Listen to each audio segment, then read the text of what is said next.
নমস্কার, আমি অ্যাস্ট্রোলজার অঞ্জু গাঙ্গুলি। দেখবেন অনেকাংশে অনেক বাড়িতে রোগ ভোগ, দারিদ্রতা এগুলো লেগেই থাকে। ঘর থেকে রোগ সরতে চায় না, ঘরে নানান রকমের ইকোনমিক্স প্রবলেম লেগেই থাকে, কোনোভাবেই যেন এগুলো সরতে চায় না। এগুলো কেন হয়? এগুলোর মূল কারণ কিন্তু বাস্তুদোষ।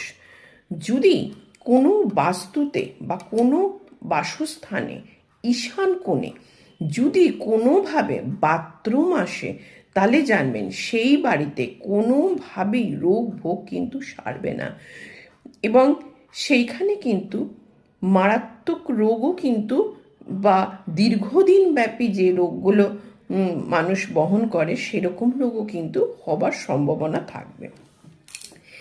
এছাড়া যদি সাউথ ইস্ট অর্থাৎ দক্ষিণ পূর্ব কোণে যদি কোনো রকমভাবে যদি কোনো রকমভাবে টয়লেট চলে আসে বা কোনো রকম জলের জায়গা চলে আসে, তাহলেও কিন্তু সেসব জায়গা থেকে কিন্তু বাস্তুর নানান রকমের সমস্যা কিন্তু হবে।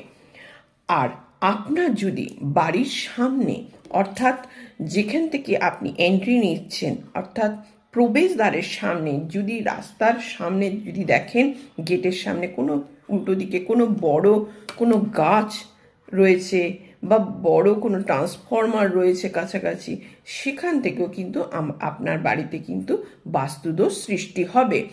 ঘরের মেইন দরজার সামনে দেখবেন অনেকে জুতো রাখার অভ্যেস আছে, এবং সেগুলো দেখবেন অনেক ক্ষেত্রে ছড়িয়ে ছিটিয়ে রয়েছে এলোপাতাড়ি, মানে গোছানো অবস্থাতে না। আমি অনেক বাস্তু করতে গিয়ে কিন্তু আমি এগুলো লক্ষ্য করেছি।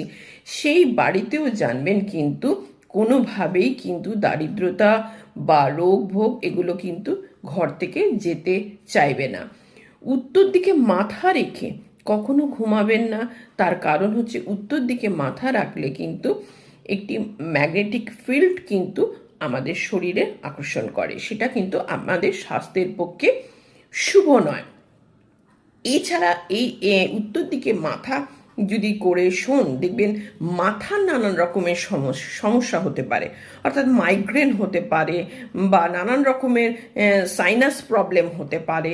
এইগুলো কিন্তু বা শরীরের ব্যথা বেদনা যদি দেখা যায় সেগুলো হতে পারে, এইগুলো কিন্তু হতে পারে। আবার অনেক সময় দেখা যায় যে আমাদের দরজা খুললে ক্যাঁচ কুঁচ নানান রকমের একটা শব্দ হয়।